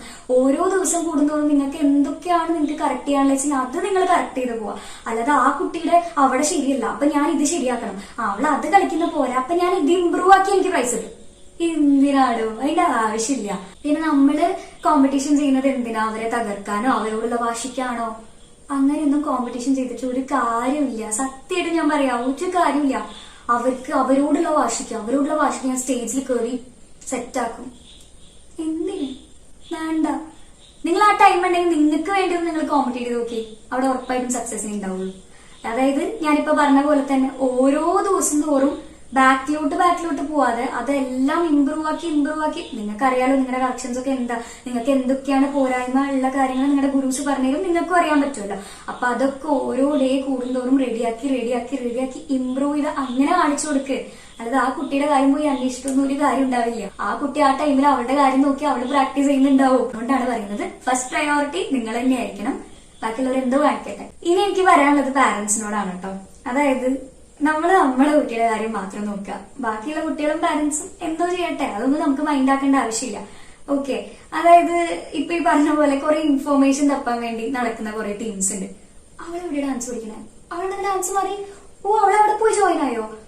അവളുടെ അത് ശരിയല്ല, അപ്പൊ നീ അത് സൂപ്പറായിട്ട് കളിക്കണേ, അങ്ങനെ പറയുന്ന കുറെ ടീംസ് ഉണ്ട്. അപ്പൊ ആ പറഞ്ഞ് നടക്കുന്ന ടൈം അല്ലെങ്കിൽ ആ കാര്യങ്ങളൊക്കെ ചെയ്യുന്ന ടൈം നിങ്ങളുടെ കുട്ടികൾക്ക് ഇഷ്ടംപോലെ കളക്ഷൻസ് ഉണ്ടാവും. അത് റെഡിയാക്കി അവരുടെ കാര്യം മാത്രം നോക്കി പോവാ, അതല്ലേ നല്ലത്. ഇനിയിപ്പോ നിങ്ങൾ എന്തൊക്കെ പറഞ്ഞാലും ഇനിയിപ്പോ ആ കുട്ടിക്ക് ആ ഒരു പോരായ്മ ഉണ്ടെന്ന് പറഞ്ഞാലും അവളത് ശരിയാക്കി കൊണ്ടുവരാനേ നോക്കുള്ളൂ. അപ്പൊ ആ ടൈം പോയിട്ട് നിങ്ങളുടെ കുട്ടികളുടെ കളക്ഷൻസ് പോയിട്ട് റെഡിയാക്കാൻ വേണ്ടി നോക്കാം. ബാക്കിയുള്ളവരുടെ കാര്യങ്ങളിൽ എന്തിനാ തലയിടാൻ വേണ്ടി പോകുന്നത്? അവർക്ക് വേണ്ട കാര്യങ്ങൾ എന്തായാലും അവർ ചെയ്യും. അവർക്ക് ഇമ്പ്രൂവ് ചെയ്യാനുള്ള കാര്യങ്ങളൊക്കെ അവർക്ക് അറിയാം. അവരത് എന്തായാലും ശരിയാക്കി എടുക്കും. അതിപ്പോ നമ്മൾ പറഞ്ഞിട്ടാവണമെന്നില്ല. കുറെ പേരെ ഞാൻ ഇതുപോലെ കണ്ടിട്ടുണ്ട്. അങ്ങനെ പിന്നെ ഓവറായിട്ട് കോമ്പറ്റീഷൻ സ്പിരിറ്റും ആ ഒരു വാശിയും വെച്ച് ചെയ്താണ്ടല്ലോ സക്സസ് ഉണ്ടാവില്ല കേട്ടോ. നമുക്കെപ്പോഴും വാശി നമ്മളോട് മാത്രമായിരിക്കണം, അങ്ങനെയാണ് വേണ്ടത്. അല്ലാതെ ബാക്കിയുള്ളവരോട് വാശി വെച്ച് സ്റ്റേജിൽ കയറിയിട്ടോ അല്ലെങ്കിൽ ബാക്കിയുള്ളവരോട് വാശി തീർക്കാൻ വേണ്ടി കളിച്ചിട്ടൊന്നും ഒരു കാര്യമില്ല. എന്റെ ഒരു കാര്യം വെച്ച് നോക്കുകയാണെങ്കിൽ ഞാൻ ഇന്നേ വരെ ഞാൻ ചെയ്യുന്ന ഡാൻസിനോട് ഞാൻ ജെന്യൂനായിട്ട് നിന്നിട്ടുള്ളൂ. എനിക്ക് എപ്പോഴും വാശി എന്നോടാ, വേറെ ആരോടും ഇല്ല. വേറെ ആരോടും എനിക്കൊരു ഈഗോ അല്ലെങ്കിൽ ആ ഒരു കോമ്പറ്റീഷൻ സ്പിരിറ്റ് ഒന്നും എനിക്കില്ല. എനിക്ക് സ്റ്റേജിൽ കയറുമ്പോ ഞാൻ എപ്പോഴും പ്രാർത്ഥിക്കുന്നതാണെന്നറിയോ, പടച്ചോനെ എനിക്ക് ആ 10 മിനിറ്റ് ഒരു കുഴപ്പമില്ലാതെ ഒരു ബുദ്ധിമുട്ടില്ലാതെ നല്ല രീതിക്ക് കളിച്ചിറങ്ങാൻ പറ്റണേ എന്ന് മാത്രമേ ഞാൻ സ്റ്റേജിൽ കയറുമ്പോൾ പ്രാർത്ഥിക്കുള്ളൂ. അല്ലാതെ അള്ളാ പടച്ചോനെ ഇരിക്കട്ടെ ഫസ്റ്റ് ഇയറിനെ വേറെ ആർക്കും കൊടുക്കല്ലേ, ഞാനങ്ങനെ ഇന്നേ വരെ പ്രാർത്ഥിച്ചിട്ടില്ല. കുറെ ആൾക്കാരുണ്ടാവും പഠിച്ചോളി എനിക്ക് മാത്രം ഫസ്റ്റ് ഇയറിനെ വേറെ ആർക്കും കൊടുക്കല്ലേ, എനിക്ക് എന്നെ തരണേ എന്ന് പ്രാർത്ഥിക്കും. അതിന്റെയൊക്കെ ആവശ്യം എന്താ? നമ്മൾ നല്ല രീതിക്ക് ഹാർഡ് വർക്ക് ചെയ്തിട്ടുണ്ടെങ്കിൽ മോളുള്ള ആളോട് നമ്മൾ പറയേണ്ട ആവശ്യമില്ല. ആള് കാണും, അത് നമുക്ക് തന്നെ തരും, വേറെ ആർക്കും അത് കൊടുക്കില്ല. അപ്പൊ അങ്ങനെ മറ്റുള്ളവരെ തകർക്കാൻ വേണ്ടിയിട്ട് അല്ലെങ്കിൽ മറ്റുള്ളവർക്ക് ഇട്ട് ഓരോന്ന് ഉണ്ടാക്കാൻ വേണ്ടിയിട്ട് നമ്മൾ ചെയ്യേണ്ട ആവശ്യമില്ല. ഞാൻ സ്റ്റേജിൽ കയറുമ്പോ അങ്ങനെ പ്രാർത്ഥിക്കാറുള്ളൂ. പിന്നെ അത് കഴിഞ്ഞിട്ട് റിസൾട്ട് വരാൻ നേരത്ത് നമ്മൾ എല്ലാവരും പ്രാർത്ഥിക്കുന്ന പോലെ ഞാനും പ്രാർത്ഥിക്കും. പക്ഷെ സ്റ്റേജിൽ കയറുന്ന ടൈമിൽ അയ്യോ അവള് മോശമായിട്ട് കളിക്കില്ല, അവളെ എന്റെ അത്ര വരില്ലേ, അങ്ങനെയൊന്നും പ്രാർത്ഥിച്ചിട്ട് ഒരു കാര്യമില്ല കേട്ടോ. ഒക്കെ വെറുതെ അങ്ങനെ പറഞ്ഞ് പ്രാർത്ഥിച്ച എന്താണെന്നറിയോ, ചിലപ്പോൾ നമുക്കും കൂടി നമ്മൾ വിചാരിച്ച പോലെ സ്റ്റേജിൽ ചിലപ്പോൾ കളിക്കാൻ പറ്റിക്കോളുന്നില്ല, നമ്മൾ ഡൗൺ ആയി പോയുള്ളൂ. അപ്പോ അതാണ് പറയുന്നത്, അങ്ങനെ അതിന്റെ ഒന്നും ആവശ്യമില്ല എന്നുള്ള കാര്യം. ഓക്കെ, എനിക്കറിയാം ഇത് കാണുമ്പോൾ പല ആൾക്കാരും പലതും വിചാരിക്കുന്ന അറിയാം. ഇനിയിപ്പോ ഈ വീഡിയോ കണ്ടു കഴിഞ്ഞാൽ പല ആൾക്കാരോടും പലതും പറഞ്ഞ് നടക്കുന്നു എനിക്കറിയാം. പക്ഷെ അത് എന്നെ ബാധിക്കുന്ന കേസല്ല. ഞാൻ ഇതൊക്കെ ഉള്ള കാര്യങ്ങൾ തന്നെ പറയുന്നത്. അപ്പൊ ഞാൻ എന്ന് പറയുന്ന വ്യക്തി കലോത്സവത്തിലൊന്നും അധികം പാർട്ടിസിപ്പേറ്റ് ചെയ്തിട്ടില്ല. പക്ഷെ എന്റെ എക്സ്പീരിയൻസ് ആണ് ഞാൻ വീഡിയോയിലൂടെ ഷെയർ ചെയ്യുന്നത്. ഓക്കെ, അങ്ങനെ വിചാരിച്ചാൽ മതി. ഇനിയിപ്പൊ നിങ്ങൾ എന്ത് വിചാരിച്ചാലും എനിക്ക് ഒരു പ്രോബ്ലം ഇല്ല. ഓക്കെ, അപ്പൊ അത് കഴിഞ്ഞില്ലേ, ഇനി ഇതേപോലെ തന്നെ കുറെ ആൾക്കാർ പറഞ്ഞു നടക്കുന്നുണ്ട് അസിൻ പ്രൈസ് മേടിച്ചിട്ടാണ് അസിന് 3 ജില്ലാ ഫസ്റ്റ് കിട്ടിയെന്നുള്ള കാര്യം. എന്നോട് പല ആൾക്കാർ വന്ന് പറഞ്ഞിട്ടുമുണ്ട്, പറഞ്ഞു നടക്കുന്നുണ്ട് എന്നുള്ള കാര്യം എന്റെ ചെവിയിൽ എത്തിയിട്ടുമുണ്ട്. അപ്പൊ അതിനുള്ള റിപ്ലൈ ആണ്, എനിക്ക് പ്രൈസ് പിടിക്കണമെങ്കിൽ ഞാൻ 10th പഠിച്ചേനെ. എനിക്ക് ഭരതനാട്യം ഞാൻ അത്രയും ആഗ്രഹിച്ചിട്ട് ചെയ്തൊരു വർണ്ണമായിരുന്നു. വർഷമാശത്ത് പഠിക്കുന്ന ടൈമിൽ ഗുരുവായൂരപ്പൻ. അതെനിക്ക് സ്റ്റേറ്റിൽ കളിക്കണം എന്റെ വലിയൊരു ഡ്രീമായിരുന്നു. പക്ഷെ അത് നടന്നില്ല. കുറെ നമ്മൾ ട്രൈ ചെയ്തു, അപ്പീല് കോട്ടപ്പീലൊക്കെ നോക്കി, പക്ഷെ എനിക്ക് കിട്ടിയില്ല. അങ്ങനെയാണെങ്കിൽ ഞാൻ അന്നോട്ടേ പ്രൈസ് പിടിക്കേണ്ടതാ. അത് പോട്ടെ, +1 വേറെ എന്ത് പോയില്ലെങ്കിലും കുച്ചിപ്പുടി സ്റ്റേറ്റ് എത്തണം എന്നുള്ളത് എന്റെ വലിയൊരു ഡ്രീമായിരുന്നു. പക്ഷെ നടന്നില്ല. അപ്പൊ അങ്ങനെയാണെങ്കിൽ ഞാൻ എന്ത് ചെയ്യണ്ടേ, കുച്ചിപ്പിടിക്ക് പ്രൈസ് പിടിക്കണം. എന്റെ സജീഷ് മാഷ് ഇപ്പോഴും ആ കാര്യം പറയുമ്പോൾ മാഷ് ഭയങ്കര വിഷമം. കാരണം നമ്മൾ കളിച്ചിട്ടും കിട്ടാതെ വരുന്ന ഒരു അവസ്ഥ, മനസ്സിലായോ? അപ്പൊ അങ്ങനെയാണെങ്കിൽ ഞാൻ ഒന്നേ പ്രൈസ് പിടിക്കേണ്ടതാ. പിന്നെ ഞാൻ ഇന്നേ വരെ ഞാൻ ചെയ്യുന്ന ഡാൻസിനോട് ജെന്യൂൻ ആയിട്ട് നിന്നിട്ടുള്ളൂ. അപ്പൊ ആ കോമ്പറ്റീഷനിലും ആ ഒരു ജെന്യൂനാലിറ്റി ഞാൻ കീപ്പ് ചെയ്ത് കൊണ്ടുപോയിട്ടുണ്ട്. എനിക്ക് പ്രൈസ് പിടിച്ചിട്ട് പോകേണ്ട ഒരു ആവശ്യമില്ല. കിട്ടിയോ കിട്ടിയില്ലേ വേണ്ട, അത്രേ ഉള്ളൂ. അല്ലാതെ പ്രൈസ് പിടിച്ചിട്ടൊന്നും എനിക്ക് സ്റ്റേറ്റ് വരെ പോകേണ്ട ഒരു ആവശ്യമില്ല. അങ്ങനെയാണെങ്കിൽ ഞാൻ +1 പിടിച്ചേനെ. പറഞ്ഞ് നടന്നോ, എനിക്കൊരു പ്രശ്നമില്ല. എനിക്ക് എങ്ങനെയാ കിട്ടിയെന്നുള്ളതും ഞാൻ ഹാർഡ് വർക്ക് ചെയ്യുന്നതും എന്റെ സ്ലീപ്ലെസ് ലൈറ്റും ഞാൻ ഫേസ് ചെയ്ത പ്രശ്നങ്ങളൊക്കെ നിങ്ങൾക്ക് അറിയോ? ഇല്ലല്ലോ. ഞാൻ അത്രയും കഷ്ടപ്പെട്ടിട്ട് ഹാർഡ് വർക്ക് ചെയ്തിട്ട് തന്നെയാണോ സ്റ്റേറ്റിലെത്തിയതും 3 ജില്ലാ ഫസ്റ്റ് വാങ്ങിച്ചതും. വെറുതെ ഒന്നും കിട്ടില്ല. ഇത് നല്ല രീതിക്ക് ഹാർഡ് വർക്ക് ചെയ്തിട്ടുണ്ട്. അപ്പൊ നിങ്ങൾക്ക് പറഞ്ഞു കൊടുക്കാൻ സുഖമായിരിക്കും. പക്ഷെ ഞാൻ എന്ന് പറയുന്ന വ്യക്തി അത്രത്തോളം ഹാർഡ് വർക്ക് ചെയ്തിട്ട് തന്നെയാണ് അത് അച്ചീവ് ചെയ്തെടുത്തത്. അല്ലാതെ വെറുതെ ഒന്നും അല്ല. പ്രാക്ടീസ് എന്ന് പറഞ്ഞ സാധനം ഞാൻ മുടക്കിയിട്ടില്ല. കണ്ടിന്യൂസ് ആയിട്ട് ഞാൻ പ്രാക്ടീസ് ചെയ്യായിരുന്നു. ഒരു ഉഴപ്പും ഞാൻ അതിൽ കാണിച്ചിട്ടില്ല. കണ്ടിന്യൂസ് ആയിട്ട് ഞാൻ പ്രാക്ടീസ് ചെയ്ത് കഷ്ടപ്പെട്ട് അധ്വാനിച്ചെടുത്ത പ്രൈസ് തന്നെയാണ് ഞാൻ പറയുള്ളൂ. എന്തൊക്കെയാണ് പറഞ്ഞു നടക്കുന്നത്? പറഞ്ഞു നടന്നോ, എനിക്ക് പ്രശ്നമൊന്നുമില്ല. പിന്നെ എനിക്ക് ഫോക്കിനെ കുറിച്ച് കുറച്ച് കമന്റ്സും പിന്നെ അതേപോലെ തന്നെ മെസ്സേജും വന്നിട്ടുണ്ടായിരുന്നു. അതായത് ചേച്ചി എങ്ങനെയാണ് ഫോക്ക് ഇംപ്രൂവ് ചെയ്ത്, എന്തൊക്കെ കാര്യങ്ങളാണ് ചേച്ചി ചെയ്തേ, ഒന്ന് പറഞ്ഞു തരുമോ എന്നൊക്കെ ചോദിച്ചിട്ട് കുറച്ച് മെസ്സേജും കമന്റ്സും വന്നിട്ടുണ്ടായിരുന്നു. അപ്പൊ ഫോക്കിനെ കുറിച്ച് എനിക്ക് പറയാനുള്ളത് എന്താണെന്ന് വെച്ചാല്, എന്റെ +2 ജേർണി ഞാൻ പറയാം. അതായത് KG തൊട്ട് +2 വരെ ഞാൻ ഫോക്ക് ചെയ്തിട്ടുണ്ട്. ആക്ച്വലി ഞാൻ +2 ഫോക്ക് അല്ലായിരുന്നു ഫസ്റ്റ് ചൂസ് ചെയ്തിട്ടുണ്ടായിരുന്നത്. അതായത് കേരളാടനം കളിക്കാനൊരു പ്ലാൻ ആയിരുന്നു. അതായത് ഞാൻ ഇന്നേ വരെ കേരളാടനം പഠിച്ചിട്ടുമില്ല കളിച്ചിട്ടില്ല. അതായത് സജീഷ് മാഷ് എന്നോട് ചോദിച്ചു, എടി ലാസ്റ്റ് ഇയർ ആയില്ലേ, എപ്പോഴും നീ ഫോക്കല്ലേ കളിക്കുക, കേരളാടനം കളിക്കൊന്ന് മാറ്റി പിടിക്കും, അപ്പൊ ജസ്റ്റ് ഒന്ന് ട്രൈ ചെയ്ത് നോക്ക് എന്ന് പറഞ്ഞിട്ടുണ്ടായിരുന്നു മാഷ്. അപ്പോ ഞാൻ സെലക്ട് ചെയ്തു, ഐറ്റോ പഠിച്ച് സ്റ്റാർട്ട് ചെയ്തു. ഐറ്റോ ഒരു 10 മിനിറ്റ് ഞാൻ പഠിച്ചു തോന്നുന്നു കേട്ടോ. ആ ടൈമില് എനിക്ക് പെട്ടെന്ന് ഓരോന്നിങ്ങനെ ആലോചിച്ച് കൂട്ടിട്ട് ഞാൻ മാഷോട് പറഞ്ഞു, മാഷേ വേണ്ട, ഞാൻ കേരളാടനം കളിക്കുന്നില്ല. എന്നെ സംബന്ധിച്ചിടത്തോളം അതൊരു പുതിയൊരു ഡാൻസ് ഫോമാ. അപ്പോ പെട്ടെന്ന് അത് കേറി കളിച്ചു കഴിഞ്ഞാല് എന്താവോന്ന് എനിക്ക് അറിയില്ല മാഷെ. അപ്പൊ അങ്ങനെ ഫോക്ക് കളിക്കാം എന്നുള്ള തീരുമാനത്തിലോട്ട് എത്തി. അപ്പൊ ഞാൻ ഫോക്ക് താടക എന്ന് പറഞ്ഞിട്ടുള്ള ഒരു ഐറ്റായിരുന്നു ചൂസ് ചെയ്തിട്ടുണ്ടായിരുന്നത്. അമലേട്ടൻ തന്നെ അതായിരുന്നു കേട്ടോ പഠിപ്പിച്ചത്. അപ്പോ സ്കൂളിൽ ഞാൻ കളിച്ചു, എനിക്ക് ഫസ്റ്റ് കിട്ടി. പിന്നെ ഇങ്ങനെ ചില ആൾക്കാർ പറയുന്നുണ്ടായിരുന്നു, അസിൻ കളിക്കുന്നത് ഫോക്കല്ല, അങ്ങനെയല്ല ഫോക്ക് കളിക്കണ്ടേ, കുറെ ഓടിയോണ്ടും കുറെ ചാടിയോണ്ടും കുറെ നടന്നുകൊണ്ടൊന്നും ഫോക്ക് ആവില്ല എന്നുള്ള കാര്യം പറഞ്ഞിട്ടുണ്ടായിരുന്നു. അപ്പോ ഒരു സർക്കിൾ വരച്ചിട്ട് ആ സർക്കിളിന്റെ ഉള്ളിൽ നിന്ന് മാത്രം കളിക്കുന്നത് എങ്ങനെയാ ഫോക്ക് ആവുക? ഫോക്ക് പോട്ടെ, ഇപ്പൊ ഈ ഭരതനാട്യം, കുച്ചിപ്പുടി, ബാക്കി കേരളാടനം എല്ലാം എടുത്തു വെച്ച് നോക്കുമ്പോ പറയാനുള്ളത്, ഇത്രയും വിശാലമായ സ്റ്റേജ് ഉണ്ടായിട്ട് നിന്നോട് നിന്നിട്ട് എങ്ങനെയൊന്ന് കളിക്കുക, അത് നിങ്ങൾ പറ. ഇപ്പൊ ഞാൻ കുച്ചിപ്പുടി കേസ് പറയുകയാണെങ്കിൽ മാഷിനോട് ഞാൻ ഏതോ ഒരു ഐറ്റം ചെയ്യുന്ന ടൈമില് ഞാൻ നിന്നോടത്ത് നിന്ന് കളിക്കുക, ഞാൻ നീങ്ങുന്നില്ല. അപ്പൊ മാഷിനോട് ചോദിക്കുക, ഈ സ്പേസ് ഒക്കെ പിന്നെ ആർക്കുള്ളതാ ചോദിച്ചു. പിന്നെ അതേപോലെ തന്നെ എന്താ, ഭരതനാട്യം ഞാൻ ഏതോ ഒരു അടവ് ചെയ്യുന്ന ടൈമിൽ അമലേട്ടനോട് പറഞ്ഞു, ഇത് എന്താടി നിന്നോടത്തുനിന്ന് കളിക്കുന്നത്, കുറച്ച് നീങ്ങി കളിക്കി എന്ന് പറഞ്ഞിട്ടുണ്ടായിരുന്നു. ഇപ്പൊ ഭരതനാട്യം, കുച്ചിപ്പുടി ഫോക്കുന്നില്ല. ഇപ്പൊ കേരളാടനം എടുത്ത് നോക്കിക്കോ, അതുണ്ട്. അതെങ്ങനെ നമ്മൾ ഇന്നോട് നിന്നിട്ട് കളിക്കുക? അല്ല, അത് മൂവ് ചെയ്തിട്ട് തന്നെ കളിക്കുക. ഇപ്പൊ ഒരു സ്റ്റേജിൽ ഒരുപാട് സ്പേസ് ഉണ്ടാവും, അത് ഫുള്ള് കവർ ചെയ്ത് കളിക്കണം. പറ്റുന്ന അത്രയും നമ്മൾ മൂവ് ചെയ്തിട്ട് കളിക്കണം. അല്ലാതെ ഒരു സ്ഥലത്ത് നിന്ന് മാത്രം ആരും കളിക്കുന്നത് ഞാൻ ഇന്നേ വരെ കണ്ടിട്ടില്ല. ആരും എന്നോട് അങ്ങനെ കളിക്കാൻ പാടുള്ളൂ മോളേന്ന് പറഞ്ഞു തന്നിട്ടുമില്ല. മനസ്സിലായോ? പിന്നെ എങ്ങനെയാണ് ഫോക്ക് കളിക്കേണ്ടത് നിങ്ങൾ എനിക്ക് പറഞ്ഞത്. പിന്നെന്താ പറഞ്ഞ, ഫോക്ക് കുറെ ഓടുന്നുണ്ട്, കുറെ ചാടുന്നുണ്ട്, കുറെ നടക്കുന്നുണ്ട് എന്ന്. ഈ ബിറ്റൊക്കെ കളിക്കുന്ന ടൈമിൽ അത്യാവശ്യം മൂവ് ചെയ്ത് കളിക്കണം, അതേപോലെ തന്നെ എനർജി വേണം, ചാടി കളിക്കണം. അങ്ങനെയാണ് ഫോക്ക് കളിക്കേണ്ടത്.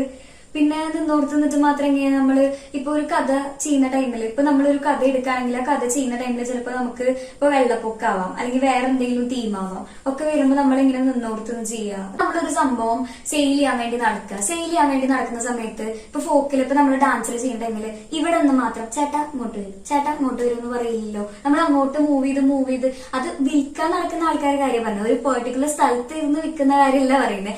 വിൽക്കാൻ ഇങ്ങനെ നടക്കുന്ന ടൈമിൽ നമ്മൾ ഒരൊറ്റ സ്ഥലത്തുനിന്ന് മാത്രം ചേച്ചി ഇതൊന്ന് വാങ്ങിക്കോ, അല്ലെങ്കിൽ ചേട്ടാ അത് വേണോ നമ്മൾ ചോദിക്കില്ല. അപ്പൊ അത്യാവശ്യം ഒരു കോമൺ സെൻസിലൊക്കെ ഓരോ കാര്യങ്ങൾ പറയാം. പിന്നെ ഈ ഓടി കളിക്കുക, ഈ ചാടി കളിക്കുക, ഫോക്ക്, ഇത് ഞാനായിട്ട് കൊണ്ടുവന്ന ഒരു റൂളല്ല. ഇഷ്ടംപോലെ ഡാൻസ് പഠിപ്പിക്കുന്ന സാർമാരുണ്ട്, എന്റെ ഗുരുക്കന്മാരുണ്ട്, പിന്നെ അതേപോലെ തന്നെ എനിക്കറിയുന്ന കുറെ സീനിയേഴ്സ് ഒക്കെ ഉണ്ട്. അപ്പൊ അവരുടെ അടുത്ത് നിന്നൊക്കെ കിട്ടിയ നോളേജ് വെച്ചിട്ടാണ് ഞാൻ കളിക്കുന്നത്. അല്ലാതെ ഞാനായിട്ട് കൊണ്ടുവന്ന ഒരു ഇതല്ല അത്. ഞാൻ കളിക്കുന്നതാ ഫോക്ക്, ഞാനാണ് സംഭവം എന്നൊന്നും ഞാൻ പറയുന്നില്ല. ഇഷ്ടംപോലെ യൂട്യൂബിൽ കുറെ ആൾക്കാർ കളിച്ചിട്ടുണ്ട്. അപ്പൊ അതൊക്കെ നോക്കിക്കഴിഞ്ഞാൽ മനസ്സിലാവും. പിന്നെ ഒരു കാര്യം കൂടി പറഞ്ഞിട്ടുണ്ടായിരുന്നു, ഞാൻ എന്റെ മനസ്സിൽ തട്ടി പറയാ ഇവിടെ നല്ലേ കയറുള്ളൂ, പിന്നെ അവിടെ വരെ പോകുന്ന നമുക്ക് കാണാം എന്നുള്ളത്. സ്കൂള് കയറി, സബ് കയറിയില്ല, എന്തോ ആവട്ടെ, ഡിസ്ട്രിക്ട് കയറി, സ്റ്റേറ്റിൽ പോയി. ഒരാളുടെ അടുത്ത് ഒരു കാര്യം പറയുമ്പോ സൂക്ഷിച്ചു വേണം പറയാൻ. നിങ്ങളത് പറഞ്ഞത് നിങ്ങൾ വിചാരിച്ചിട്ടുണ്ടാവും ഞാൻ ഭയങ്കര ഡീമോട്ടിവേറ്റഡ് ആയി പോകുന്നു. ഒരിക്കലും ഇല്ല. അതെനിക്ക് വലിയൊരു മോട്ടിവേഷൻ ആയിരുന്നു. നിങ്ങൾ അങ്ങനെ പറഞ്ഞിട്ടുണ്ടെങ്കിൽ ആ കുട്ടിക്ക് അത് വലിയൊരു മോട്ടിവേഷൻ ആവും. അത് അവള് വാശിയാക്കി എടുത്തിട്ട് അവൾ അത് അച്ചീവ് ചെയ്തെടുക്കും. വാശി നിങ്ങളോടായിരിക്കില്ല, പക്ഷെ അവളോട് അങ്ങനെ പറഞ്ഞല്ലോ, അപ്പൊ അത് അവൾക്ക് മനസ്സിൽ തട്ടി. പിന്നെ കേറി പോവില്ല അല്ലെങ്കിൽ കേറില്ല എന്നൊക്കെ തീരുമാനിക്കുന്നത് നിങ്ങളല്ല, മുകളിൽ ഒരാളിരിക്കുന്നുണ്ട്. അപ്പൊ ആളാ തീരുമാനിക്കുന്നത്. 3 ഫസ്റ്റ് കിട്ടിയോണ്ട് വന്ന് വലിയ ഷോ കാണിക്കാന്നൊക്കെ പല ആൾക്കാരും വിചാരിക്കും. വീഡിയോ കണ്ടാല് എനിക്ക് ഷോ കാണിക്കേണ്ട ആവശ്യമില്ല. എനിക്ക് ആരോടും ഒരു വാശിയോ അല്ലെങ്കിൽ എന്തെങ്കിലും പ്രതികാരോ ഒന്നും എനിക്ക് ആരോടും ഒന്നുമില്ല കേട്ടോ. അപ്പൊ ഇനി എനിക്ക് പറയാനുള്ളത് സ്റ്റേറ്റിലെ കാര്യമാണ്. അതായത് നമ്മൾ സ്റ്റേറ്റിൽ കോമ്പറ്റീറ്റ് ചെയ്യുന്ന ടൈമില് ഇപ്പൊ എല്ലാ ഡിസ്ട്രിക്റ്റിലെ പിള്ളേരും ഒരുമിച്ചാണല്ലോ കോമ്പറ്റീഷൻ വരിക. അപ്പൊ അവിടെ ഇരിക്കുന്ന ജഡ്ജസിന് ഈ കുട്ടി ഏത് ജില്ലയിൽ നിന്നാണ് വരുന്നത്, അല്ലെങ്കിൽ ഈ കുട്ടി ഏത് കുട്ടീനെ കവർ ചെയ്യാനാണ്, ഈ കുട്ടിയാണ് ഫസ്റ്റ് കിട്ടിയിട്ടാ വരുന്നതെന്നൊന്നും അവർക്ക് അറിയില്ല. അപ്പൊ അവര് റിസൾട്ട് അനൗൺസ് ചെയ്യുന്ന ടൈമില് ചെസ് നമ്പർ വിളിച്ചിട്ടായിരിക്കുമല്ലോ അനൗൺസ് ചെയ്യാം. എന്നിട്ട് അവരിങ്ങനെ ഗ്രേഡ്സ് പറയുമല്ലോ, ഒരു കുട്ടിക്ക് ഏത് ഗ്രേഡാണ് കിട്ടിയെന്നുള്ളത് പറയുമല്ലോ. അപ്പൊ നമുക്ക് എങ്ങനെയാ മനസ്സിലാവാൻ പറ്റുക നമ്മൾ കവർ ചെയ്തിട്ടുണ്ടോ ഇല്ലേ എന്നുള്ള കാര്യം? അവര് അവിടെ വന്ന് ജഡ്ജ് ചെയ്യുന്നത് ഈ ഇത്രയും പേര് കോമ്പറ്റീറ്റ് ചെയ്തതില് അത്യാവശ്യം കുഴപ്പമില്ലാത്ത പിള്ളേർക്കൊക്കെ അവർ എന്ത് ചെയ്യും, എ ഗ്രേഡ് കൊടുക്കും. പിന്നെ അതേപോലെ തന്നെ വേറെ പല ഗ്രേഡ്സും കൊടുക്കും. അത് ഓരോരോ കാരണങ്ങൾ ഡിപ്പെൻഡ് ചെയ്തിട്ടാവാം, അല്ലെങ്കിൽ ചിലപ്പോൾ കളിക്കാത്തതുകൊണ്ടാവാം, അറിയില്ല, വേറെ ഗ്രേഡ്സിലോട്ട് പോകുന്നത്. അപ്പോ എ ഗ്രേഡ് എന്ന് പറഞ്ഞ സംഭവം ഒരുവിധം എല്ലാ പിള്ളേർക്കും അവർ എ ഗ്രേഡ് കൊടുക്കാറുണ്ട്. അതായത് അത്യാവശ്യം കുഴപ്പമില്ലാതെ കളിച്ച പിള്ളേർക്കൊക്കെ അവർ എ ഗ്രേഡ് കൊടുക്കാറുണ്ട്. പിന്നെ ചില ടൈമിലൊക്കെ ഗ്രേഡ്സ് ഇങ്ങനെ കുറച്ച് വരാറുണ്ട്. അങ്ങനെ എല്ലാ പിള്ളേർക്കും എ ഗ്രേഡ് കൊടുക്കാറുമില്ല. അപ്പൊ അങ്ങനെ ഒരു സിറ്റുവേഷൻ ആണ് കണ്ടുവന്നിട്ടുള്ളത്. അപ്പൊ അവർക്ക് എങ്ങനെയാണോ മനസ്സിലാവുക നിങ്ങളുടെ കൂടെ ഈ കുട്ടിയാണ് കോമ്പറ്റീഷൻ ചെയ്തത്, അല്ലെങ്കിൽ ഈ കുട്ടീനെ കവർ ചെയ്യാൻ വേണ്ടിയിട്ടാണ് നിങ്ങൾ സ്റ്റേറ്റിൽ വന്നതെന്നൊക്കെ അവർക്ക് എങ്ങനെ മനസ്സിലാവുക? റിസൾട്ട് അനൗൺസ് ചെയ്യുന്ന ടൈമില് ചില ആൾക്കാർ അയ്യന്റെ കുട്ടിക്ക് ഗ്രേഡ്, അയ്യന്റെ കുട്ടി കവർ ചെയ്തു, എന്തൊക്കെയായിരുന്നു അവിടെ കാണിക്കുന്നുണ്ടായിരുന്നേ, എനിക്ക് മനസ്സിലാവുന്നില്ല. പിന്നെ ഞങ്ങളുടെ അടുത്ത് വന്നിട്ട് എന്തൊക്കെയോ കുറെ ഇങ്ങനെ കാണിച്ചു, കുറെ പട്ടി ഷോ ഞങ്ങളുടെ അടുത്ത് വന്നിട്ട് കാണിച്ചിട്ടുണ്ടായിരുന്നു. പിന്നെ ഞങ്ങൾ എന്തുകൊണ്ടാണ് റിയാക്ട് ചെയ്യാത്തതെന്ന് അറിയോ? പബ്ലിക്കാണ്.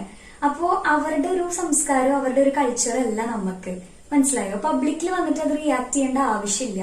ഭയങ്കര എന്തോ വലിയ സംഭവമായിട്ട് നമ്മളടുത്ത് വന്നിട്ട് റിയാക്ട് ചെയ്തിട്ടുണ്ടായിരുന്നു. നമുക്കറിയാം റിസൾട്ട് വരുന്ന ദിവസം നമ്മൾ അതിനു വേണ്ടി വെയിറ്റ് ചെയ്തു. കറക്റ്റ് വാരിക വാങ്ങിക്കൊടുത്തപ്പോ റിസൾട്ട് വന്നു, നോക്കുമ്പോ കവർ ചെയ്തിട്ടില്ല. അപ്പൊ എ ഗ്രേഡ് കിട്ടിയോണ്ട് നമുക്ക് എങ്ങനെ മനസ്സിലാവുക കവർ ചെയ്തിട്ടുണ്ടോ ഇല്ലേന്ന്? കുറച്ചൊക്കെ മനസ്സിലാക്കിയിട്ട് കോമ്പറ്റീഷൻ ചെയ്യാൻ വേണ്ടി ഇറങ്ങുക. അപ്പൊ പിന്നെ ഒരാളടുത്ത് വന്നിട്ട് ഒരു കാര്യം പറയുമ്പോ ഒന്ന് ആലോചിച്ചിട്ട് പറയാ, അല്ലെങ്കിൽ അവിടെ പബ്ലിക്കിൽ വന്നിട്ട് വല്ല തല്ലുണ്ടാക്കുമ്പോഴോ അല്ലെങ്കിൽ പബ്ലിക്കിൽ വന്നിട്ട് റിയാക്ട് ചെയ്യുമ്പോഴോ ഒക്കെ കുറച്ച് ആലോചിച്ചിട്ട് റിയാക്ട് ചെയ്യാം. നമ്മളിതൊന്നും പറയാത്തത് ബോധമില്ലാത്ത ആൾക്കാരടുത്ത് നമുക്ക് സംസാരിക്കേണ്ട ആവശ്യമില്ലല്ലോ. എന്തായാലും ഇത്രയും വർഷമായിട്ട് സ്റ്റേറ്റിൽ കോമ്പറ്റീഷൻ ചെയ്യാൻ വേണ്ടി വരുന്നല്ലേ, അത്യാവശ്യം നോളജ് ഒക്കെ വേണ്ടേ? കുറെ ആഷ്പോഷും എനിക്ക് വലിയ നോളജ് ഉണ്ടെന്നൊക്കെ പറഞ്ഞിട്ട് എന്താ കാര്യം? പിന്നെ ഹയർ അപ്പീൽ കൊടുത്തിട്ട് കവർ ചെയ്തു, അതൊന്നും എന്നെ ബാധിക്കുന്ന കേസല്ല. കാരണം എന്താ അറിയോ, ഇപ്പൊ നമ്മള് കോമ്പറ്റീഷൻ ഇറങ്ങുന്ന ടൈമിൽ ഇപ്പൊ എല്ലാ പിള്ളേരും ചെയ്യുന്നതാ, ഞാനും ചെയ്തിട്ടുണ്ടായിരുന്നു, കുറെ വഴിപാടൊക്കെ നടന്നിട്ടുണ്ടായിരുന്നു. ഇപ്പൊ ഞാൻ അവിടെയൊക്കെ പോയിട്ടുണ്ടായിരുന്നു ഇത് അച്ചീവ് ചെയ്ത ടൈമില്. അപ്പൊ ഞാൻ പ്രാർത്ഥിച്ച ഒരേ ഒരു കാര്യം ഉണ്ടായിരുന്നുള്ളൂ. ഫസ്റ്റ് എനിക്ക് വേണ്ടി പ്രാർത്ഥിച്ചു, അതായത് എനിക്ക് നന്നായിട്ട് ചെയ്യാൻ പറ്റണേ, യാതൊരു ഇത് കുഴപ്പമില്ലാതെ സീറ്റിൽ കളിക്കാൻ പറ്റണേന്ന് പ്രാർത്ഥിച്ചു. പിന്നെ ഞാൻ പ്രാർത്ഥിച്ചെന്താന്ന് വെച്ചാല് എന്റെ കൂടെ മത്സരിച്ച പിള്ളേരെല്ലാരും സ്റ്റേറ്റിൽ എങ്ങനെയും വന്ന് കവർ ചെയ്യണേന്ന് ഞാൻ പ്രാർത്ഥിച്ചിട്ടുണ്ടായിരുന്നേ. അങ്ങനെയാ ഞാൻ പ്രാർത്ഥിച്ചേ, അല്ലാതെ അവര് കവർ ചെയ്യല്ലേ, അവരെന്നെക്കാട്ടും മുന്നിൽ കയറല്ലേ എന്ന് ഞാൻ പ്രാർത്ഥിച്ചിട്ടില്ല. കാരണം എന്റെ മെയിൻ ഗോൾ എന്ന് പറയുന്ന ഡിസ്ട്രിക്ട് 3 ഫസ്റ്റ് ആയിരുന്നു, അത് അച്ചീവ് ചെയ്യണമെന്ന് മാത്രമേ എനിക്ക് ഉണ്ടായിരുന്നുള്ളൂ. പിന്നെ അവിടെ എത്തിയിട്ട് നിങ്ങൾ കവർ ചെയ്യാതിരിക്കുന്നു എന്നെ ബാധിക്കുന്ന കേസല്ല. കവർ ചെയ്താലും എനിക്ക് പ്രശ്നമില്ല, കാരണം ഞാൻ കവർ ചെയ്യാനാ പ്രാർത്ഥിച്ചേ. എല്ലാവർക്കും കളിക്കണ്ടേ, എല്ലാരും കയറണ്ടേ. അപ്പൊ ഞാൻ അങ്ങനെ പ്രാർത്ഥിച്ചിട്ടുണ്ടായിരുന്നേ. പിന്നെ നിങ്ങൾ കയറാത്തത് കുറച്ചൊക്കെ നിങ്ങളുടെ മനസ്സും കൂടി നന്നാവണ്ടേ. നല്ല മനസ്സുള്ളവരൊക്കെ കയറി. പിന്നെ എന്നെ കുറച്ച് പോസ്റ്റ് ഒക്കെ ഇട്ടിട്ടുണ്ടായിരുന്നു, എന്നെയും എന്റെ മമ്മീനെയും ഗുരുക്കന്മാരെയൊക്കെ ചേർത്തിട്ട് ഒരു പോസ്റ്റ് ഇട്ടിട്ടുണ്ടായിരുന്നു. അതില് മെയിൻ ആയിട്ട് പറഞ്ഞെന്താ വെച്ചാൽ ഞാൻ ഗുരുക്കന്മാരെ മാറ്റി കളിക്കാന്നുള്ള കാര്യം. അങ്ങനെയാണെങ്കിൽ ഞാൻ നിങ്ങളുടെ അടുത്ത് നിന്ന് എന്നേ മാറിയാണ്. ഇഷ്ടം പോലെ ആൾക്കാരുടെ അടുത്ത് പറഞ്ഞിട്ടുണ്ട്, മോളെ എന്തിനാ അവിടെ പഠിക്കണം, അത്യാവശ്യം നല്ല ക്വാളിറ്റിയുള്ള സ്ഥലത്ത് പോയി പഠിക്കണോ എന്നുള്ള കാര്യം പറഞ്ഞിട്ടുണ്ടായിരുന്നു. അപ്പോഴും ഞാൻ മാറാതിരുന്ന എന്താ, എനിക്ക് റീസൺ ഇല്ല, മാറാൻ എനിക്കൊരു റീസൺ ഉണ്ടായിരുന്നില്ല. അപ്പൊ എനിക്ക് മാറേണ്ട ആവശ്യമില്ലല്ലോ, നമ്മള് വെറുതെ ഒരു സ്ഥലത്ത് നിന്ന് മാറുമോ ഇല്ലല്ലോ. തക്കതായ റീസൺ കിട്ടി, ഞാൻ മാറി. പിന്നെ പറഞ്ഞിരിക്കുന്നത് ഈ ഗുരുക്കന്മാരെ മാറ്റി കളിക്കാന്നുള്ള ഉദ്ദേശം എന്റെ ഹർഷമാശയൊക്കെ കുറിച്ചിട്ടാവും പറഞ്ഞിട്ടുണ്ടാവുക. ഹർഷമാഷ് സ്റ്റിൽ ക്ലോസ് ടു മൈ ഹാർട്ടാണ്. പിന്നെ ഹർഷമാഷ അടുത്തുനിന്ന് ഞാൻ മാറിയത് ഞാനും ഹർഷമാഷും തമ്മിലുള്ള പേഴ്സണൽ ഇഷ്യൂസ് കാരണമല്ല. ഞാനും ഹർഷമാഷും തമ്മിൽ ഈ ഒരു മാറാനുള്ള ഒരു ഇതില് ഞാനും ഹർഷമാഷും തമ്മിൽ പേഴ്സണലി ഒരു ഇഷ്യൂ ഇല്ല. പരസ്പരം അണ്ടർസ്റ്റാൻഡിങ്ങിലൂടെ ഞാൻ എടുത്തൊരു ഡിസിഷൻ ആയിരുന്നു മാറാം എന്നുള്ള കാര്യം. അത് വേറെ പല കാരണങ്ങൾ വന്നോണ്ട് മാറി. അതെനിക്ക് ഇവിടെ ഷെയർ ചെയ്യേണ്ട ആവശ്യമില്ല. എനിക്ക് ഞാൻ എന്റെ പേഴ്സണൽ കാര്യങ്ങളൊന്നും പബ്ലിക്കായിട്ട് ഞാൻ പറയാൻ ഉദ്ദേശിക്കുന്ന ആളല്ല. അപ്പൊ എനിക്ക് അതിന്റെ ആവശ്യമില്ല. അപ്പോ കുറച്ച് കാര്യങ്ങൾ വന്നപ്പോ മാറേണ്ടി വന്നു. സോ മാറി, എനിക്ക് വേറെ വഴിയില്ല, എനിക്ക് മാറിയേ പറ്റും. അപ്പൊ അതുകൊണ്ട് ഞാൻ മാറി. അങ്ങനെ അതൊക്കെയാണ് എനിക്ക് പറയാനുള്ളത്. പിന്നെ എന്റെ മമ്മീനെ കുറിച്ചാ പറഞ്ഞത്. സ്വന്തം മോളെ മാത്രം പൊക്കിക്കൊണ്ട് നടക്കുന്ന ഒരു പാരന്റാണ്. അവരുടെ ഭാഷയിൽ എന്തോ പറഞ്ഞോട്ടോ, എനിക്ക് കറക്റ്റ് ആയിട്ട് അറിയില്ല. മീനിങ് ഇത് തന്നെയാണ്. അതായത് എന്റെ മമ്മി എന്നെ മാത്രം പൊക്കിക്കൊണ്ട് നടക്കാണ്, അല്ലെങ്കിൽ എന്റെ മോൾ മാത്രമാണ് വലിയൊരു ഡാൻസർ എന്ന് പറഞ്ഞ് നടക്കാണ്. എന്റെ മമ്മി അങ്ങനെ പറഞ്ഞ് നടന്നിട്ടില്ല, അങ്ങനെ പറയാറുമില്ല. അത് ഒരുവിധം ഡാൻസ് ടീച്ചേഴ്സിനും ഒരുവിധം സ്റ്റുഡൻസിനും എന്റെ മമ്മീനെ അറിയുന്ന എല്ലാവർക്കും അറിയാം. എന്റെ മമ്മി ഇന്നേ വരെ എന്നെ മാത്രം പൊക്കിക്കൊണ്ട് നടന്നിട്ടില്ല. ഇപ്പൊ എന്റെ മമ്മീനെ കുറിച്ച് അറിയാത്ത ആൾക്കാരുടെ അടുത്താട്ടോ ഞാൻ പറയുന്നത്. അതായത് ഇപ്പൊ ഞാനൊരു സ്റ്റേജിൽ കയറിയിട്ട് ഞാൻ നന്നായി കളിച്ചിട്ടുണ്ടെങ്കിൽ മമ്മി പറയും എടാ കുഴപ്പമില്ല കേട്ടോ എന്ന് പറയും. അല്ലെങ്കിൽ എന്താ പറയുക അറിയോ, മൈൻഡേ ഇല്ല എന്നെ അടുത്ത് ഒന്നും സംസാരിക്കില്ല. അപ്പൊ എനിക്ക് മനസ്സിലാവും ഞാൻ കളിച്ചിട്ടില്ല എന്നുള്ള കാര്യം. പിന്നെ ഈ സ്റ്റേറ്റിൽ ഞാൻ കോമ്പറ്റീറ്റ് ചെയ്ത ടൈമില് ഫോക്ക് എന്നോട് പറഞ്ഞു നീ ബെറ്റർ ആയിട്ട് ചെയ്തിട്ടുണ്ട് കേട്ടോ, എനിക്ക് ഇഷ്ടപ്പെട്ടു. ഡിസ്ട്രിക്ട് വെച്ച് നോക്കുമ്പോൾ സ്റ്റേറ്റിൽ നീ ഒന്നുകൂടി ബെറ്റർ ആയിട്ട് ചെയ്തിട്ടുണ്ടെന്ന് പറഞ്ഞു. പക്ഷെ ഭരതനാട്യം കുച്ചിപ്പുടി കഴിഞ്ഞപ്പോ എന്നോട് പറഞ്ഞെന്താന്ന് വെച്ചാല് അച്ഛൻ കുഴപ്പമില്ല നീ ചെയ്തിട്ടുണ്ട്, പക്ഷെ മമ്മിക്ക് ഒന്നുകൂടി ഇഷ്ടപ്പെട്ടത് നീ ഡിസ്ട്രിക്റ്റിൽ ചെയ്ത കേട്ടോ എന്നുള്ള കാര്യം പറഞ്ഞിട്ടുണ്ടായിരുന്നു. പിന്നെ ഇതേപോലെ തന്നെ കുറച്ച് പിള്ളേരുടെ പേര് എടുത്ത് പറഞ്ഞു ഇവരൊക്കെ നന്നായി ചെയ്തിട്ടുണ്ട് കേട്ടോ, എനിക്ക് ഇവരൊക്കെ നല്ല ഇഷ്ടമായി എന്ന് പറഞ്ഞു. അങ്ങനെ പിന്നെ എന്റെ കൂടെ കോമ്പറ്റീഷൻ ചെയ്യുന്ന പിള്ളേരുടെ അടുത്ത് എന്റെ മമ്മി പോയി സംസാരിക്കാറൊക്കെ ഉണ്ട്. എന്റെ മമ്മി ഭയങ്കര ജാട കാണിച്ച് അല്ലെങ്കിൽ ഞങ്ങള് ഭയങ്കര സംഭവം എന്ന് പറഞ്ഞ് നടക്കുന്ന ഒരു പാരന്റ് അല്ല. എല്ലാവരുടെ അടുത്തും പോയി സംസാരിക്കാറുണ്ട്. പിന്നെ നിങ്ങളുടെ അടുത്ത് സംസാരിക്കാത്തത് അത് നിങ്ങളുടെ കഴിവുകേടാന്ന് ഞാൻ പറയുന്നു, അല്ലാതെ വേറൊരു പ്രശ്നമില്ല. മനസ്സിലായോ? ഞാൻ എന്റെ മമ്മി ഒരാളടുത്തും അങ്ങനെ ഓവറായിട്ട് പ്രശ്നം വെച്ച് നടക്കുന്ന ആൾക്കാരെ അല്ല. നമുക്ക് എന്തെങ്കിലും കിട്ടിക്കഴിഞ്ഞാൽ നമ്മൾ ആ ഭാഗം മൈൻഡ് ചെയ്യില്ല. ഞങ്ങൾ അങ്ങനെയല്ല. അല്ലാതെ അവരോട് ഫേക്കായി നിന്ന് അവരെടുത്ത് പ്രശ്നം എന്തോ ആവട്ടെ കുറച്ച് ചിരിച്ചു നിൽക്കാം അല്ലെങ്കിൽ കുറച്ച് കളിച്ച് നിൽക്കാം, ഒരാളെയും കാണിക്കാൻ വേണ്ടി ഞങ്ങൾ അങ്ങനെ നിൽക്കാറില്ല. അതിന്റെ ആവശ്യമില്ല.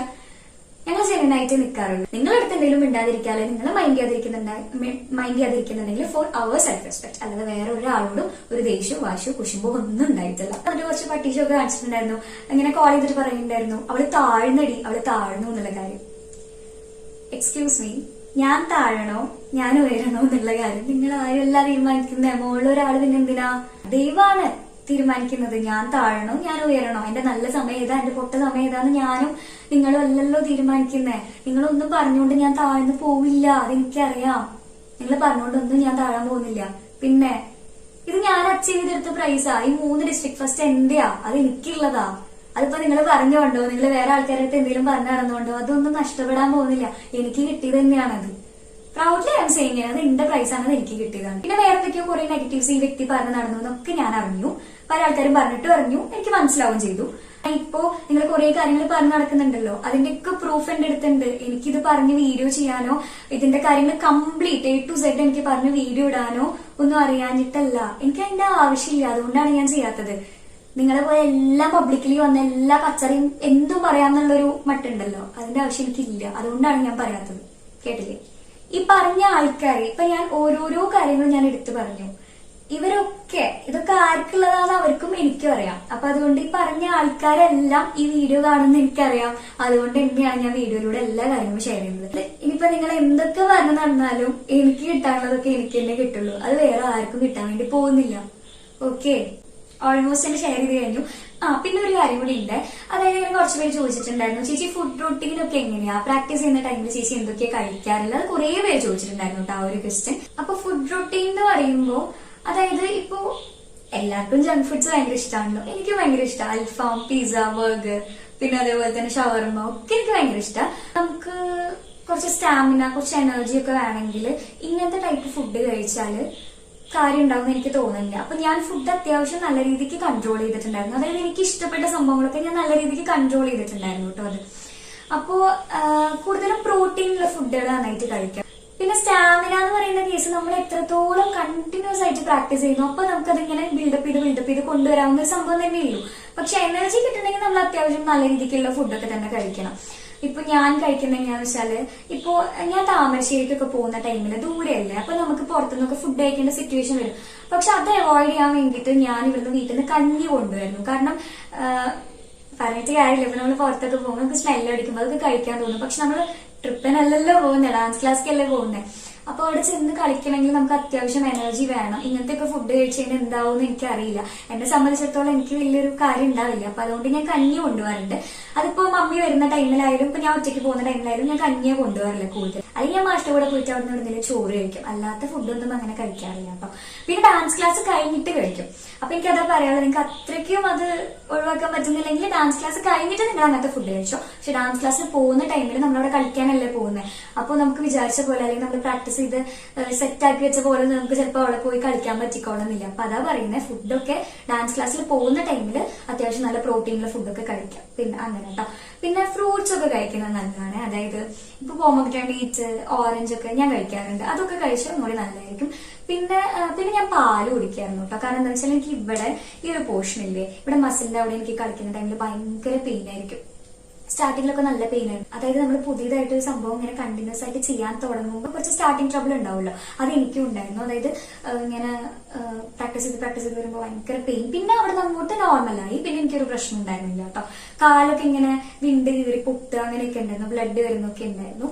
ബ്ലഡ് കോട്ടായിട്ടൊക്കെ അങ്ങനെ കുറച്ച് പ്രശ്നങ്ങൾ ഉണ്ടായിരുന്നു. പിന്നെ അത് നമ്മുടെ ബോഡിക്ക് തന്നെ മനസ്സിലായി ഇതൊന്നും ഒന്നും വന്നിട്ട് കാര്യമില്ല, അത് സ്റ്റിൽ ഇങ്ങനെ പൊക്കോണ്ടേ ഇരിക്കുള്ളൂ, അല്ലെങ്കിൽ സ്റ്റിൽ ഇങ്ങനെ പ്രാക്ടീസ് ചെയ്ത് പോവേ ചെയ്യുള്ളൂ എന്ന് നമ്മുടെ ബോഡി തന്നെ മനസ്സിലാക്കാൻ തുടങ്ങി. അപ്പൊ അതുകൊണ്ട് അതൊക്കെ പതുക്കെ ഇങ്ങനെ കുറഞ്ഞു വന്നിട്ടുണ്ടായിരുന്നു. പിന്നെ പ്രാക്ടീസ് ചെയ്യുന്ന ടൈമിൽ ഒറ്റയടിക്ക് കയറി ഷോ കാണിച്ച് പ്രാക്ടീസ് ചെയ്യരുത്. കാരണം നല്ല പെയിനായിരിക്കും ഫസ്റ്റ് ഡേ ഒക്കെ അങ്ങനെ ചെയ്ത് കഴിഞ്ഞാല്. പതുക്കെ വെച്ച് തുടങ്ങും. എടോ നിനക്ക് ഇഷ്ടം പോലെ ടൈം ഉണ്ട്, ഒരു ഇയർ ഫുള്ളില്ലേ, വെറുതെ ഇരുന്ന് ഫോണിൽ നോക്കി കളിച്ച് വേസ്റ്റ് ചെയ്യുക, അല്ലെങ്കിൽ ഒരു പണിയില്ലാതെ വെറുതെ ഇരുന്ന് വേസ്റ്റ് ചെയ്യാതെ ആ കിട്ടുന്ന ടൈം മാക്സിമം യൂട്ടിലൈസ് ചെയ്തിട്ട് നല്ല പ്രൊഡക്റ്റീവ് ആയിട്ട് ഹാർഡ് വർക്ക് ചെയ്യും. അപ്പൊ കാര്യം ഉണ്ടാവും. സ്മൂത്തി കുടിക്കായിരുന്നു കേട്ടോ. അത് നല്ലതാണ് കുടിക്കുന്നത്. അത് കേൾക്കുമ്പോൾ കുറച്ച് ടീംസ് വരും, എന്നിട്ട് എന്താ അസിന്റെ അടി വെച്ചില്ലല്ലോ, അസൻ എന്താ ഇങ്ങനെ മെലിഞ്ഞിരിക്കുന്നത്, എല്ലാവർക്കും അതാ പ്രശ്നം കേട്ടോ. ഞാൻ എന്താ തടി വെക്കാത്തെന്നുള്ള കാര്യം. തടി വെക്കാത്തെന്താന്ന് വെച്ചാൽ ഇപ്പൊ എന്റെ ഒരു ശരീരപ്രകൃതി അനുസരിച്ച് ഞാൻ നന്നായിട്ട് പ്രാക്ടീസ് ചെയ്യാൻ തോറും ഞാൻ ഫുഡ് കഴിക്കുന്നത് കുറച്ച് കുറവാവാറുണ്ട്. അതായത് ഈ പറഞ്ഞ സംഭവമൊക്കെ കഴിക്കാറുണ്ട്, പക്ഷെ അങ്ങനെ നല്ലോണം അങ്ങോട്ട് വലിച്ചു വായിരുന്ന് ഫുഡ് കഴിക്കുന്ന ഒരു ടൈപ്പല്ല ഞാൻ. അപ്പൊ ഞാൻ പ്രാക്ടീസ് ചെയ്യും തോറും ഞാൻ മെലിഞ്ഞു വരുന്ന ഒരു ശരീരപ്രകൃതിയാണ് എനിക്കുള്ളത്. അപ്പോ വെക്കുമ്പോ വെക്കട്ടെ, അങ്ങനെ എനിക്കിപ്പൊ അങ്ങനെ തടി വേണമെന്നോ അങ്ങനെയൊന്നും ഇല്ല. അത് വെക്കുമല്ലോ എന്തായാലും, തടി വെക്കുമ്പോ വെക്കട്ടെ, അത്രേ ഉള്ളൂ. പിന്നെ കുറച്ചൊക്കെ ജനറ്റിക്കലി ഉള്ള കാര്യങ്ങൾ കൂടിയുണ്ട്. എന്റെ മമ്മി അത്യാവശ്യം നല്ല തടിച്ചിട്ടൊന്നുമല്ല, കുറച്ച് മെലിഞ്ഞിട്ടാ. അപ്പൊ ഞാനും പിന്നെ അങ്ങനെ തന്നെയല്ലേ വരുള്ളൂ. ഇനിയിപ്പോ അങ്ങനെ ഇല്ലാത്ത ആൾക്കാരും ഉണ്ട്, അമ്മമാര് കുറച്ച് തടിച്ചിട്ട് കുട്ടികൾ മെലിഞ്ഞിട്ടും അങ്ങനെയൊക്കെ ഉണ്ടാവും. പക്ഷെ എന്നാലും ഞാൻ എന്റെ ഒരു കാര്യമാട്ടോ ഞാൻ പറയുന്നത്. അപ്പൊ ഈ ഒരു സെക്ഷനിൽ ഇതൊക്കെ തന്നെയാണ് എനിക്ക് ഡിസ്കസ് ചെയ്യാനുള്ളത്.